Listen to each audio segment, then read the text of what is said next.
पहले तो अपना नाम बताएं और अपनी संस्था की जानकारी दें कि किस तरह से आपकी संस्था चलाती है और कब से चला रही है। जी जी जी, मेरा नाम निशात हुसैन है और मैं नेशनल मुस्लिम वीमेन वेलफेयर सोसाइटी की फाउंडर प्रेसिडेंट हूँ और भारतीय मुस्लिम महिला आंदोलन की राजस्थान की कन्वीनर हूँ। मेरी संस्था जो है नेशनल मुस्लिम वीमेन वेलफेयर सोसाइटी, ये 89 में इसका गठन किया था जब जयपुर शहर में पहला दंगा हुआ था और ये राजस्थान के इतिहास की पहली ऑर्गेनाइजेशन है जो किसी मुस्लिम बहन ने हिम्मत करके इसको खड़ा किया। ये तो संस्था का हुआ है कि ये 89 में जब संस्था को स्थापित किया जा रहा था तो उस वक्त सबसे बड़ी बात ये थी कि हिंदू मुस्लिम दंगे हो रहे थे और हिंदू मुस्लिमों को जो बांटने वाली बात हो रही थी वो बिल्कुल भी गले में नहीं उतर रही थी, क्योंकि मैंने जो शिक्षा जहाँ से प्राप्त की है, जहाँ मैं पढ़ी हूँ, बड़ी हुई हूँ,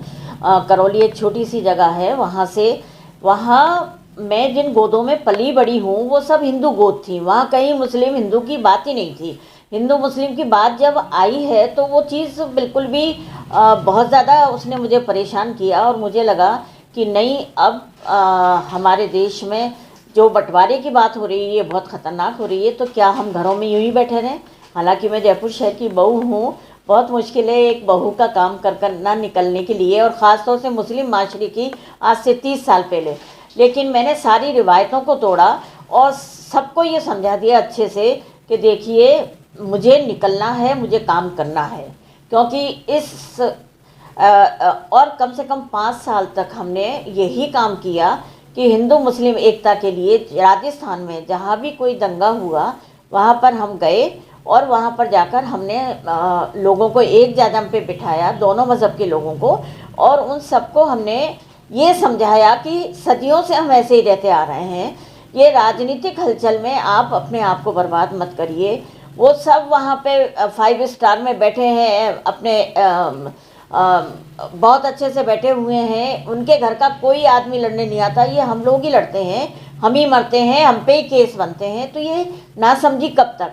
लोगों में बहुत अच्छे इसके रिज़ल्ट रहे और ख़ास तौर से मैं अगर रामगंज की बात करती हूँ तो रामगंज में भी इसके अच्छे रिज़ल्ट रहे हैं। हमने देखा है कि आपकी संस्था जो है ज़्यादातर फैमिली मैटर पे काम करती है। जी जी जी जी। तो आपकी जो फैमिली मैटर है वो किस तरह से सुलझाती हैं? जी जी जी जी, बहुत अच्छा सवाल है आपका। जब हम लोगों से बातचीत करते थे, एडल्ट एजुकेशन के हमने सेंटर चलाए बहुत सारे, वहाँ पे कुछ बच्चियाँ बैठी होती थी कि ये ससुराल से रूठ कर बैठी हुई है, तो हमें ये लगा कि क्या हम इनके घर वालों से बात करें। हमने बात करी तो वो बहुत आसानी से घर जुड़ गए, तो हमें लगा कि ये तो बहुत बड़ा काम है कि छोटी छोटी बातों पे नाराज़गी होती है, घर टूट रहे हैं। तो कम से कम 28 साल हो गए जहाँ पे आप बैठे हुए हैं। ये जौहरी बाज़ार वाला ऑफिस है, संस्था का ऑफिस है। इसमें जितनी भी महिलाओं के जो मसले आते हैं, तलाक तक नहीं होते हैं, कोर्ट नहीं जाते हैं, थाने नहीं जाते हैं, और यहीं पे काउंसलिंग करके 3 बैठक में हर केस को हम सुलझा के बता देते हैं। अब तो कोर्ट से और थानों से भी हम लोगों के पास में इस तरह के केस आते हैं, क्योंकि हमारी काउंसलिंग बहुत सक्सेसफुल हो रही है और पूरे राजस्थान से केस आते हैं। हमने तो बाहर 3 फॉरेन के केस भी डील किए हैं और वहाँ से लोगों को बुलाया है। हिंदुस्तान के किसी हिस्से से भी जो लड़की यहाँ से शादी होके जाती हैं, उनके भी मसले आते हैं, उनको भी हम सुलझा देते हैं। कुछ ऊपर वाले की कृपा है इस चीज़ की कि बहुत आसानी से लोगों के घर बस रहे हैं बगैर पैसा खर्च किए हुए, टाइम बर्बाद किए हुए, क्योंकि कोर्ट कचहरी में जिस तरीक़े की ज़िंदगियाँ बर्बाद हो रही हैं, अगर कोई कोर्ट में महिला चली गई है तो उसकी बेहतरीन ज़िंदगी फाइलों को इधर से उधर ले जाने में गुजर जाती है और वो फिर भी कहीं न्याय उसको नहीं मिल पाता है। तो इस तरह है। दूसरा, हम लोगों ने महिला सलाह सुरक्षा केंद्र शुरू किए थे काफ़ी पहले, और गहलोत साहब को बहुत पसंद आया ये कि ये तो बहुत अच्छी बात है कि थानों पर ये बने हैं और बहुत अच्छे रिजल्ट दे रहे हैं। तो फिर इन्होंने पूरे राजस्थान के महिला थानों पे महिला सलाह सुरक्षा केंद्र शुरू करवा दिए हैं। तो नॉर्थ महिला थाना महिला सलाह सुरक्षा केंद्र प्रभारी भी हूँ मैं। वहाँ पे अपनी संस्था द्वारा ये काउंसलिंग सेंटर चल रहा है और बहुत सक्सेसफुल चल रहा है। 3 तलाक को लेके मुस्लिम कौम में काफ़ी विरोध रहा है, लेकिन आपने इसका समर्थन किया है। जी जी जी जी। तो क्या मुस्लिम कौम को इसकी पूरी तरह से जानकारी नहीं है इसलिए विरोध करते हैं? जी जी जी जी, बहुत बहुत अच्छा सवाल है आपका। हकीकत यह है कि 2005 से 12 स्टेट में हम लोग भारतीय मुस्लिम महिला आंदोलन जो है काम कर रहा है। अब 12 स्टेट में जितने भी महिलाओं के, जैसे अभी ये काउंसलिंग सेंटर पे जो भी मसले आते हैं, तो बहुत सारी लड़कियां ये है कि हमें बेवजह तलाक दे दी गई है, कोई वजह नहीं थी, छोटे छोटे बच्चे हैं, ना पियर वाले रख रहे हैं ना ससुराल वाले रख रहे हैं, तो हम क्या करें, कहाँ जाएं। तो ये हमारे लिए चिंता का बहुत बड़ा विषय था 12 स्टेट में। फिर हमने बॉम्बे में एक जनसुनवाई करी। जनसुनवाई में इतनी महिलाएं आई और इतनी रोई हैं और कि मीडिया के लोग भी रोने लगे उनको देख देख कर। ये हमने ऐसे ही नहीं इस मुद्दे को उठाया है। इसमें फिर ये हुआ कि 2005 से हमने ये कोशिश की, कुछ सुप्रीम कोर्ट में हमने रिट करी, सुप्रीम कोर्ट में खुद भी कुछ महिलाएं बैठी, और जब ये सुप्रीम कोर्ट ने कुरान का पूरा हवाला लिया तो उन्हें पता चला कि ये इस तरह तलाक है ही नहीं, बिल्कुल गलत है, ये कुरान के खिलाफ है, तो उन्होंने इंस्टेंट तलाक बंद कर दी।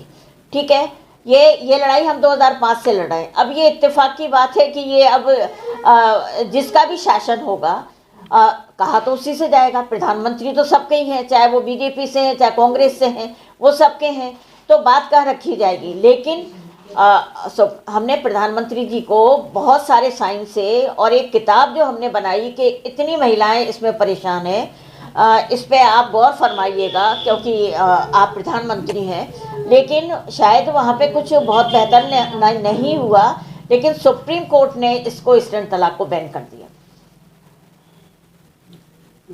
अब सुप्रीम कोर्ट ने जब बैन कर दिया तो उसके बाद 250 केस सुप्रीम कोर्ट में पहुंच गए। तलाक हो रही थी बराबर, हमारे पास भी बराबर आ रहे हैं, तलाक हो रहे हैं, तो हम जाएं कहाँ उनको लेके। फिर हमने इसका मुद्दा उठाया कि इस पर लॉ बनना चाहिए, जब तक लॉ नहीं बनेगा तब तक हम कैसे कार्रवाई करेंगे। तो इसके बाद ये लॉ लोकसभा राज्यसभा में पारित हुआ। ये इत्तेफाक की बात है कि मोदी साहब इसमें रहे हैं, लेकिन हकीकत ये है कि ये सुप्रीम कोर्ट का डंडा था कि आपको लॉ बनाना है, इंस्टेंट तलाक को बिल्कुल बैन करना है। तो इस तरीके से ये हमारी जीत हुई, और हमारी जीत नहीं हुई, मैं ये कहना चाहती हूँ आपसे कि ये कुरान की जीत हुई है। क्योंकि कुरान की सूरे निसा, सूरे तलाक में, सब में जितनी भी तलाक की जो आयतें हैं, उसमें जो तरीका वो ये है कि आप 10 बार बोल दीजिए, लेकिन वो अगर महिला उसी घर में रह रही है, एक साथ रह रही है, फिर से रुजू हो गए, फिर से रिश्ते बन गए, तो वो जो कंटिन्यू उनकी शादी की लाइफ चलेगी, लेकिन एक तलाक मान लिया जाएगा। इस तरह 3 तलाक का मसला है।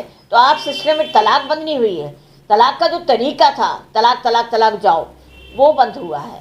तो ये एक बहुत बड़ी जीत कुरान की हुई है, क्योंकि कुरान में जो अल्लाह ने फरमाया है, अगर उससे कोई अलग हट के बात करता है तो बहुत गलत बात है।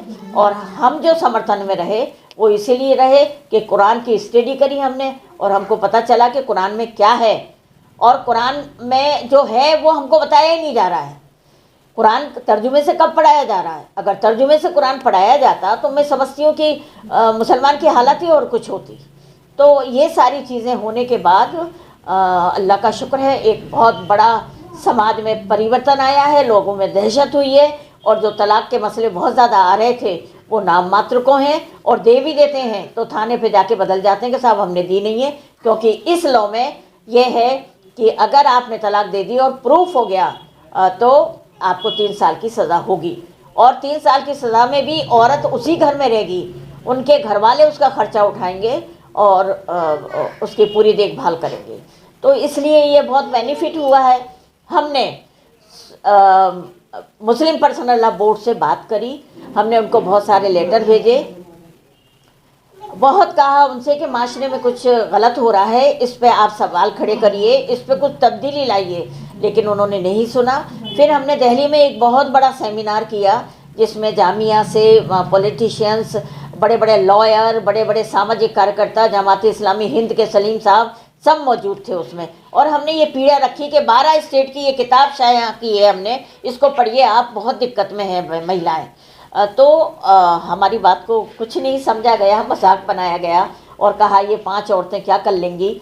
हम 5 औरतों ने तो बहुत कुछ करके दिखा दिया, और माशरे को जिस तरह मिसगाइड किया मुस्लिम पर्सनल लॉ बोर्ड में, मैं माफ़ी चाहती हूँ इस चीज़ को लेकर कि जो लोग हमेशा ये कहते आए औरतें घर में रहें, उनका घर संभालें, बच्चे को संभालें, खामिन की खिदमत करें। इसके अलावा उन्होंने कभी भी औरतों के हक़ में कोई बात नहीं करी। लेकिन जब लगा उन्हें कि हाँ अब हम डिफीट खा रहे हैं, तो करोड़ों महिलाओं को, मुस्लिम महिलाओं के कंधों पे बंदूक रख के और उनकी रैलियां निकलवा दी, उनको घरों से निकाल लिया। तो ये सब क्या है? क्यों आप इतना मतलब अजीब व्यवहार कर रहे हैं? आपने दो धड़े क्यों बना लिए, एक महिलाओं का एक पुरुष का? ये बहन बेटियां हैं आपके माशरे की, ये कहाँ जाएंगी? सड़कों पे लोग बाग पागल दीवानी छोटी एक साल की बच्ची को नहीं छोड़ रहे हैं, तो आपकी जवान जवान बहन बेटियां कहाँ जाएंगी?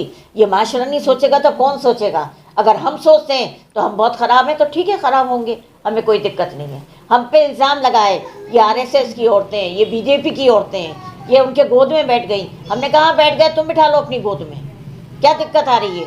ठीक है ना? तो हर तरह की जब भी कोई परिवर्तन होता है तो दिक्कतें तो बहुत आती हैं। वो सारी दिक्कतें हमारे साथ आई हैं, लेकिन अल्लाह का शुक्र है कि माशरे की एक समझ बनी है कि हाँ ये सही काम हुआ है।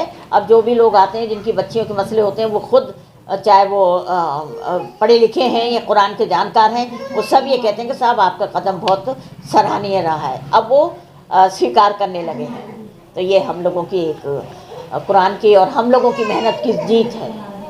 आपकी संस्था की ओर से जनता को कोई संदेश देना चाहेंगी?